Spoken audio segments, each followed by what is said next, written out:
1281 عیسوی میں جب ارطغرل غازی نے وفات پائی تو اس وقت کائی قبیلے کے پاس صرف سوغوت شہر یا پھر اس کے علاوہ ایک دو قبائل کی قیادت تھی جو کہ وراثت میں عثمان غازی کے حصے میں آئی تھی۔ عثمان غازی نے اس قبائلی سرداری کو ایک سرحدی ریاست تک پہنچانے اور پھر سرحدی ریاست سے ایک سلطنت کی بنیاد رکھنے تک بڑی کامیابی حاصل کی تھی، اور جب عثمان غازی کا انتقال ہوا تو انہوں نے اپنے بیٹے اورحان کے لیے جو وراثت چھوڑی وہ اس سے کہیں زیادہ تھی جو انہیں اپنے والد ارطغرل غازی سے ملی تھی۔ اگرچہ عثمان غازی نے سلطنت عثمانیہ کی بنیاد ڈال دی تھی، لیکن ابھی تک کوئی باقاعدہ انتظامی طریقہ کار یا پھر منظم فوج نہیں تھی۔ ریاست کے پاس نہ تو پیسہ تھا اور نہ ہی بحریہ تھی، یہاں تک کہ ابھی تک عثمانیوں کے پاس کوئی بندرگاہ بھی نہیں تھی۔ اس لیے اورحان غازی کو اپنے والد کی جانب سے ملی ہوئی سلطنت کو ایک منظم ریاست میں تبدیل کرنے کے لیے انہیں کافی کوششیں کرنی پڑیں۔ جب عثمان غازی کا انتقال ہوا تو اس وقت اورحان بے کی عمر تقریباً 40 سال تھی۔ اپنی زندگی کے آخری سالوں میں انہیں اپنے والد عثمان غازی کی بیماری کی وجہ سے انہوں نے سلطنت کا انتظام سنبھالا اور بہت سی کامیابیاں حاصل کی۔ جب بورسا کا محاصرہ جاری تھا تو انہوں نے 1321 عیسوی میں مدانیہ پر قبضہ کر لیا اور وادی اسقاریہ سے بحیر اسود کے ساحل تک کے علاقوں کی فتوحات کے لیے انہوں نے کونور الب کو روانہ کیا، جبکہ آکچا کوچا کو انہوں نے ازمیت کو فتح کرنے کے لیے روانہ کیا۔ عثمان غازی کے یہ دونوں کمانڈر کامیاب رہے اور انہوں نے دوزہ اور اس کے گرد و نواح اور سپانچا جھیل کے گرد و نواح کے علاقوں کو تھوڑے ہی عرصے میں فتح کر لیا۔ اسی دوران عبد الرحمن غازی نے یالوا کو بھی فتح کر لیا۔ جب عثمان غازی کا انتقال ہوا تو ان کے دو بیٹے تھے جو کہ ان کے بعد تخت کے امیدوار تھے۔ عثمان غازی کا بڑا بیٹا علاؤ الدین اور دوسرا چھوٹا بیٹا اورحان تھا۔ اورحان غازی نے سب سے پہلے اپنے بڑے بھائی علاؤ الدین کو سلطنت کی تقسیم کی تجویز پیش کی، لیکن علاؤ الدین نے یہ پیشکش قبول نہیں کی۔ علاؤ الدین نے باپ کی وصیت نیز اپنی سکون پسند طبیعت کی بنا پر اس کو نامنظور کیا اور اورحان کے اصرار پر صرف انتظامی مملکت کی ذمہ داری قبول کی، یعنی کہ تخت سلطنت سے کنارہ کش ہونے کے باوجود سلطنت کا بار اٹھانا قبول کیا، اور وہ سلطنت عثمانیہ کے پہلے وزیر کی حیثیت سے سامنے آئے۔ علاؤ الدین نے 3 چیزوں پر خاص طور پر توجہ دی: سکہ، لباس اور فوج۔ اگرچہ سلطان علاؤ الدین سلجوقی نے عثمان غازی کو خطبے کے علاوہ اپنے نام کے سکے جاری کرنے کی بھی اجازت دے دی تھی، تاہم عثمان غازی نے صرف خطبے پر ہی قناعت کیا اور اپنا سکہ جاری نہیں کیا تھا۔ اورحان کی تخت نشینی کے وقت تمام ایشیائے کوچک میں صرف سلجوقی سکے رائج تھے۔ اب علاؤ الدین نے بادشاہت کے اس امتیاز کو بھی اختیار کیا اور اسلامی مملکت میں اورحان کے نام کے سکے جاری کیے۔ علاؤ الدین نے عوام کے مختلف طبقوں کے لیے مختلف قسم کے لباس تجویز کر کے ان کے متعلق قوانین نافذ کیے۔ شہری اور دیہاتی، مسلم اور غیر مسلم ہر طبقے کا لباس الگ الگ مقرر کیا۔ لیکن علاؤ الدین کا سب سے بڑا کارنامہ وہ فوجی اصلاحات ہیں جن سے سلطنت عثمانیہ کی طاقت اچانک بڑھ گئی اور جو 300 برس تک اس کی حیرت انگیز فتوحات کی ضامن رہی۔ وہ عظیم کارنامہ سلطنت عثمانیہ کے لیے باقاعدہ فوج کا قیام تھا جو ینیچی فوج کے نام سے مشہور ہوئی اور جس کی دہشت اور بہادری کے بلبوتے پر عثمانیوں نے 300 برس تک یورپ میں قدم جمائے رکھے۔ فوجی طاقت حاصل کرنے کے بعد اب اورحان غازی نے فتوحات کی جانب توجہ دی۔ انہوں نے 6 اپریل 1326 عیسوی کو بورسا شہر کی فتح کے بعد بورسا جیسے 2 اہم مقامات ازنیک اور ازمیت کی طرف توجہ دی۔ اس وقت ازنیک ایک صنعتی شہر تھا جو کہ بورسا سے بھی بڑا تھا، جبکہ ازمیت ایک تجارتی بندرگاہ تھی۔ اگر اورحان غازی ان 2 شہروں کو فتح کر لیتے تو عثمانیوں کے پاس اہم ترین شہر ہوتے اور رومی بحر مارمرا میں اپنے مضبوط قدموں سے محروم ہو جاتے۔ ازنیک شہر پر قبضہ کرنے سے پہلے خلیج ازمیت کے جنوبی ساحلوں کو کارا مرسل بے نے فتح کر لیا تھا، جبکہ کنڈیرا کے آس پاس کے علاقے کو آکچا کوچا نے اور کارتل کے قریب اسکودار اور اس کے شمال میں سماندرا قلعے کو کونور الب اور عبد الرحمن غازی نے فتح کر لیا تھا۔ ازنیک شہر کی ناکہ بندی اور محاصرہ عثمان غازی کے آخری ایام میں شروع ہوا تھا۔ اورحان غازی جب حکمران بنے تو انہوں نے اس شہر کی ناکہ بندی سخت کر دی اور محاصرے کا دائرہ کار وسیع کر دیا۔ اس دوران مفتوحہ علاقوں میں یونانیوں کے ساتھ ترکوں کے اچھے سلوک کی وجہ سے ازنیک کے آس پاس کے یونانیوں نے شہر کے لوگوں کو ترکوں کا ساتھ دینے کا مشورہ دیا اور کچھ لوگ ترکوں کی طرف سے جنگ میں شامل ہو گئے۔ لیکن ازنیک شہر چاروں طرف سے سخت ترین دیواروں سے گھرا ہوا تھا، اس لیے یہ زیادہ محفوظ تھا اور تعمیر کے لحاظ سے یہ اناطولیہ میں مشرقی رومی سلطنت کا سب سے مشہور شہر تھا۔ اس کے علاوہ یہ شہر آرتھوڈاکس کے مقدس مقامات میں سے بھی ایک تھا، جس نے اس مشرقی رومی سلطنت کے شہر کو بہت زیادہ اہمیت دے دی تھی۔ اناطولیہ میں حالات کی سنگینی کو دیکھ کر رومی شہنشاہ اینڈرونیکوس سوم نے اندرونی بغاوتوں کو ختم کرتے ہوئے فوج کی سربراہی کی اور 1329 عیسوی میں وہ اپنی فوج کے ساتھ اناطولیہ کی طرف روانہ ہوا۔ اینڈرونیکوس اس امید پر قسطنطنیہ سے روانہ ہوا کہ وہ اورہان غازی کی فتوحات کو روک کر ازنیک شہر کو بچا لے گا۔ اس کے علاوہ اس کی خواہش تھی کہ وہ اورہان غازی کو شکست دے کر ترکوں سے اناطولیہ میں اپنے کھوئے ہوئے علاقوں کو واپس حاصل کر لے گا۔ ادھر جب اورہان غازی کو یہ خبر ملی کہ رومی شہنشاہ خود اپنی فوج کے ساتھ اناطولیہ میں اورہان سے جنگ کے لیے پیش قدمی کر رہا ہے، تو انہوں نے ازنیک شہر کا محاصرہ اپنے بیٹے شہزادے سلیمان کے حوالے کر کے خود رومی فوج سے جنگ کرنے کے لیے وہ اپنے لشکر کے ساتھ ازمیر چلے گئے۔ دیری اثنا رومی شہنشاہ نے گیبزے اور ایسکی اثر شہر کے درمیان اپنی فوج کے ساتھ پڑاؤ ڈالا اور وہاں ترک فوج سے لڑنے کا اس نے فیصلہ کیا۔ وہ مقام جہاں میدان جنگ کا انتخاب کیا گیا تھا وہ رومی فوج کے لیے بہترین میدان تھا۔ 10 جون کی صبح کو جب آگ برساتا سورج طلوع ہوا تو دونوں فوجیں آمنے سامنے کھڑی تھیں۔ اینڈرونیکوس نے اپنی فوج کی کمان خود سنبھالی۔ اس نے اپنے دائیں اور بائیں جانب پہاڑوں کے اوپر اپنے بہترین تیر انداز کو بٹھایا، جبکہ اس کے عقب میں بحیرہ مرمرا کا سمندر تھا۔ اینڈرونیکوس کا منصوبہ یہ تھا کہ وہ عثمانیوں کو میدان جنگ کی طرف کھینچ کر وہاں ان کا مقابلہ کرے گا، جبکہ دوسری جانب اورہان غازی پہاڑی سے میدان جنگ کا نظارہ کر رہے تھے اور رومی فوج کو اس ناہموار علاقے کی طرف متوجہ کرنے اور اپنے گھڑسوار دستوں کے ساتھ گھات لگانے کا منصوبہ بنا رہے تھے۔ اور اس منصوبے کے مطابق اورہان غازی نے ابتدا میں اپنے 300 افراد پر مشتمل گھڑسواروں کا ایک دستہ میدان جنگ میں اتارا۔ اس دستے نے رومی فوج پر تیر برسائے اور وہ واپس پیچھے ہٹنے لگا۔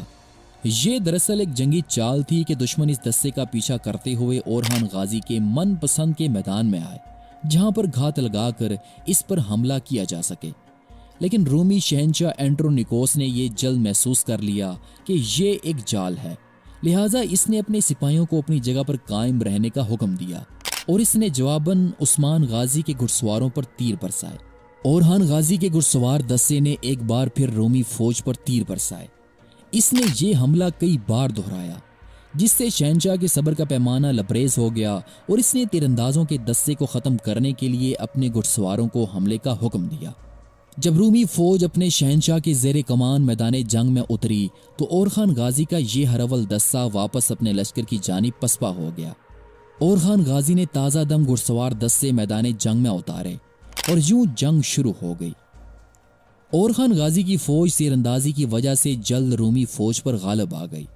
شہنشاہ نے جب یہ صورتحال دیکھی تو اس نے اپنے گھڑسواروں کے ساتھ پیچھے ہٹنا شروع کر دیا، لیکن عثمانی گھڑسواروں کا حملہ اس قدر تیز اور شدید تھا کہ اس افراتفری کے دوران شہنشاہ ایک تیر لگنے کی وجہ سے اس کی ٹانگ شدید زخمی ہو گئی اور جلد رومی ہیڈ کوارٹر میں یہ خبر مشہور ہو گئی کہ شہنشاہ کی موت ہو گئی ہے۔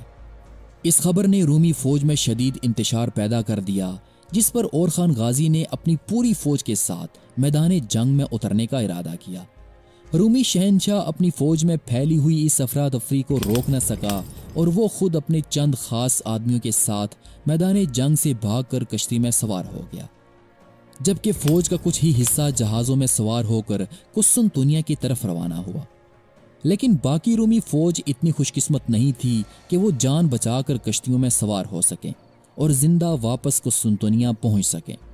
رومی فوج کا کچھ حصہ اورخان غازی کے سپاہیوں کے ہاتھوں مارا گیا، باقی کے سپاہی اورخان کی فوج کے ہاتھوں جنگی قیدی بنے، جبکہ فوج کا ایک حصہ دریا میں ڈوب کر ہلاک ہو گیا۔ یوں اورخان غازی کی رومی سلطنت کے ساتھ ہونے والی اس پہلی جنگ میں اورخان غازی کو شاندار فتح حاصل ہوئی۔